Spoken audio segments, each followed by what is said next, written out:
Okay, today's lesson we're going to focus on sketching linear models. Our main goal here is to start utilizing the graphing calculator and getting a little better at graphing things, finding information from the graphs. So our learning outcome is that you can leverage technology to sketch a linear model, and then you can use that graph to find a point of intersection between two linear models. So this question is the main purpose of today's lesson we're going to focus on. You're asked to sketch two different graphs. So one of the things we want to learn about is how to draw a sketch and what information to transfer from the calculator onto your paper.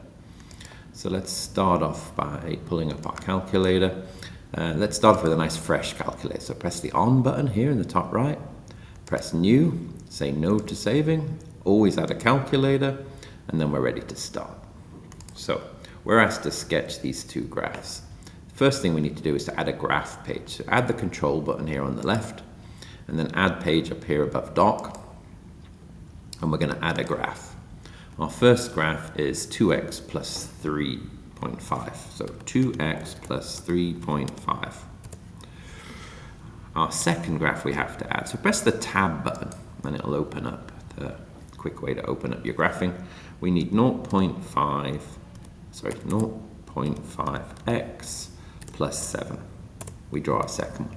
So notice when we see our graphs at this point, it's drawn the two graphs, but we can't see all of the information. So we need to adjust our axes. The easiest way to adjust the axes is if I float my cursor using the touchpad over this value, double click on it, I can do data entry, and I'm just going to increase that. I can see that they're going to cross soon, a value soon above 6. So I'll try 15. I think this graph shows the information contained in these two. This diagram shows the information in these two graphs quite clearly. So I like the axes. So to sketch, we need to include certain pieces of information. When you're sketching a graph, you should always use a ruler. So I'm going to start off with a ruler and draw my axes. When you draw your axes, make sure you label them. So let me get my little pen here. This is the x-axis. And this one is the y. Okay, I'm ready. I can copy the diagram that I see onto the page. So in this particular one, we're going to have one line that crosses like that and goes up a bit steep. So let me try and mimic that. Looks like this one, and then the other line is going to cross a little bit higher, go up a little bit slower. It's going to look like this. So we've copied down what we see on the graph, but there are some pieces of information that should be included in the diagram as well. So let's have a look at those. Typically, when you're copying a diagram, you should include axes intercepts. Axes intercepts are good to include. So if I notice in my diagram, I'm seeing the y-axis intercepts, but I'm not seeing the x-axis intercepts. So I'm going to have to extend this a little bit in the negative direction. So let's take this one down to minus 15. We see the axis intercept there. Let me adjust my graph to match that.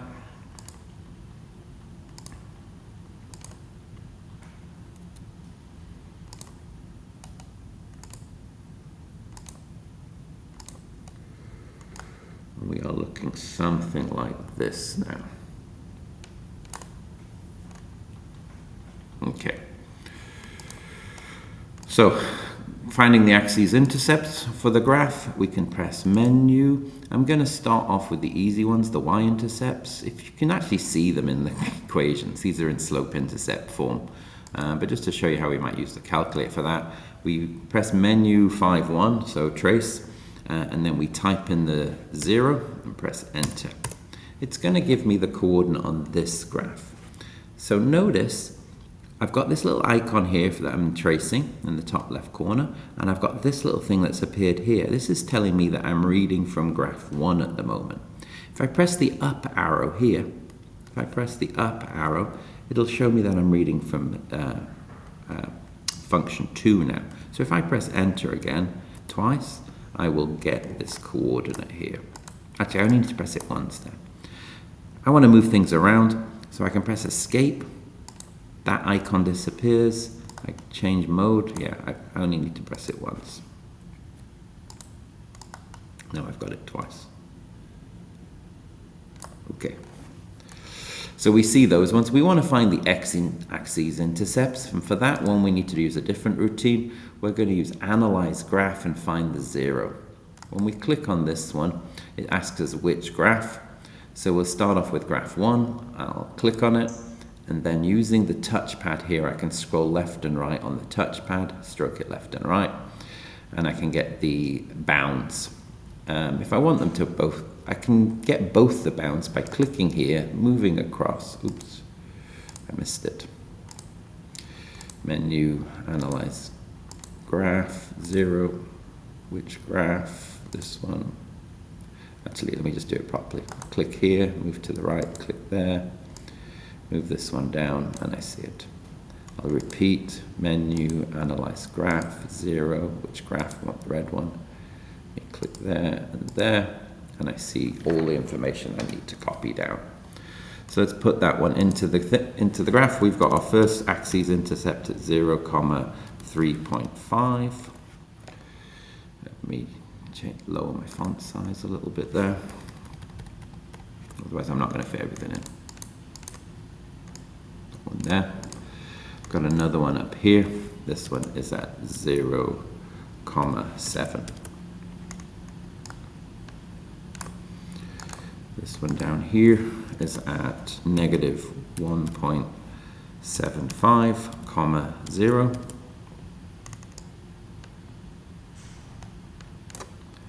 And this one down here is at negative 14, 0. Okay, so now I have completed task A, which was to accurately sketch the graph. Notice I'm not using any scale. I'm not using my grid lines. I'm not drawing a scale. That actually makes things harder to draw it accurately. You're only going to use a scale if the key word given in the question is draw, not sketch. So the difference between this word here, sketch, means we don't do a scale. Don't try and make a scale. Just do a representation of what you see on the calculator. Don't draw a scale. If it says draw, then you want to be drawing a scale, and you've got to do it much more accurately than this. So this one is just diagrammatical representation of the key information seen on the calculator. In part B, we're asked to find the intersection of the points on the graph.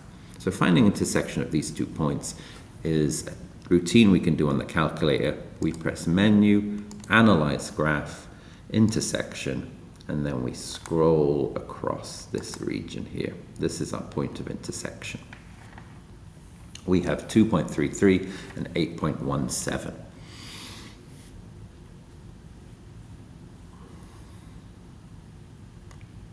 Just check settings. So if you notice, I'm getting 3 significant figures on this one today, just before we finish. I'm getting 3 significant figures. And if you're not getting 3 significant figures, even though you think you've set it here in document settings, it's because the document settings for graphing are different to the overall document settings. So this document settings here is different. When you're trying to find the settings on the graph, it's Menu, Settings, and here we see where we set the create the settings for graphs and geometry. So this is where you do the significant figures, and this is where we choose the graphing angle. We'll do that one later. Okay, so for B, we have to find the intersection of the 2 graphs. Now, in the last exam, I noticed a few people were not getting follow-through points on finding the intersection because in part A, they got the equation wrong. If you get the equation wrong and then you find the intersection of the wrong equation with the one given, you will get no points if you write answer only. But if you show method, you will get full points. So in order to show method, what we need to do is we need to create an equation system. So we create an equation system using a single curly bracket, and then we type in our 2 equations. So I'm just going to type the 2 equations first. It's not so easy for me to do on the text editor that I'm using today.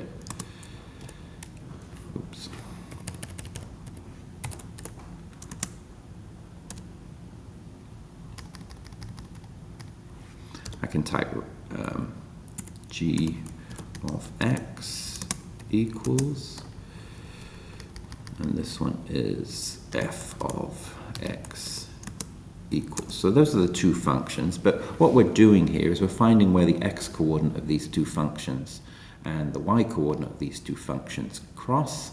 So we are defining them in the same variable, which is f is y. So I'll just change the function names to y.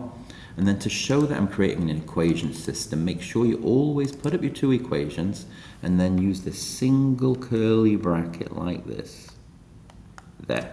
This is the correct method for finding the point of intersection. So if you're gonna get the equation wrong in part A and then find an equation system, if it's clear which equations you're solving because you've drawn an equation system and then you write your answer, so you'll get follow-through markings if you made a mistake. If you haven't shown the method, you don't get follow-through markings for an answer based on your wrong answer. You only get that if the method is complete. And this is the method that you need to show. So our answer here is x equals 2.33, y equals 8.17. Now, we can answer like this. If you're solving an equation system, typically answer like this. You will get away with it in some wordings if you answer with a coordinate point, not with all. Now in this one, because it's asking for a point of intersection, you can also answer as a point. So we could answer with this when it's asking you to solve and find a point.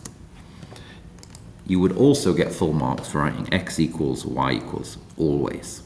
But if you're asked to solve an equation system and you give a point, you might not get full marks for the answer because you're not asked to find a point there. But here we're asked to find a point, so we can give a point. Okay, that's it.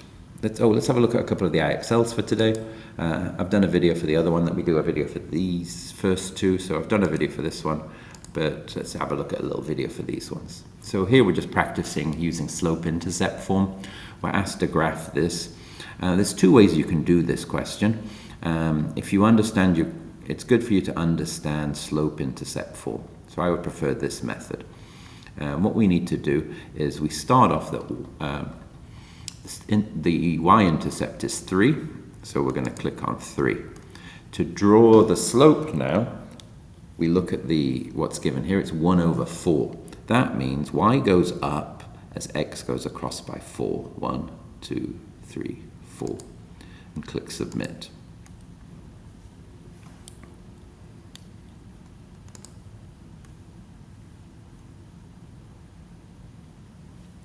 So here on this one, we've got a axis intercept at -5, and this time y goes up by 3. 1, 2, 3, as x goes across by 1.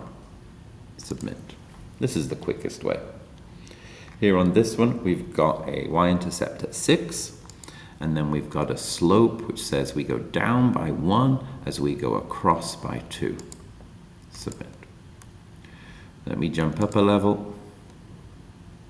So here on this one, we're +6, we go across by 1 as we go up by 1 as we go across by 2.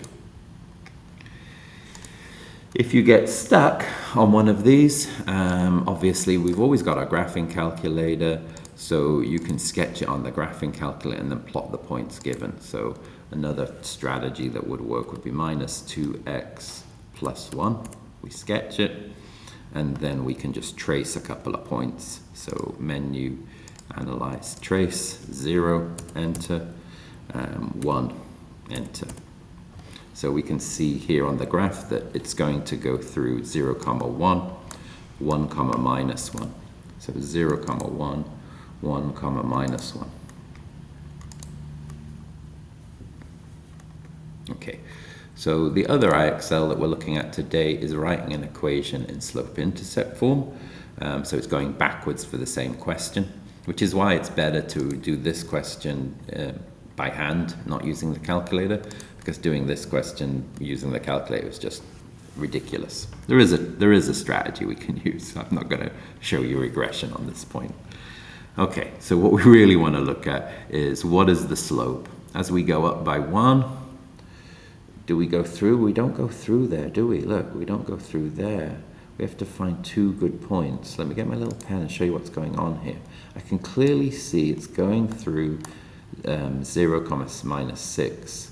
But there it's not going through 1, minus 5. It's not going through there. Find a good point that it definitely goes through. And I think it's going through there at 6, negative 1. So we are going to need a slope of 1, 2, 3, 4, 5. Up by 5, and then across by 1, 2, 3, 4, 5, 6. So up by 5 and across by 6. So this is y equals, and we went up by 5, across by 6. I just put a bracket around that, hopefully it likes this. X, and then minus 6. Ooh, I've got a fraction tool. Let me use the fraction tool instead of the bracket.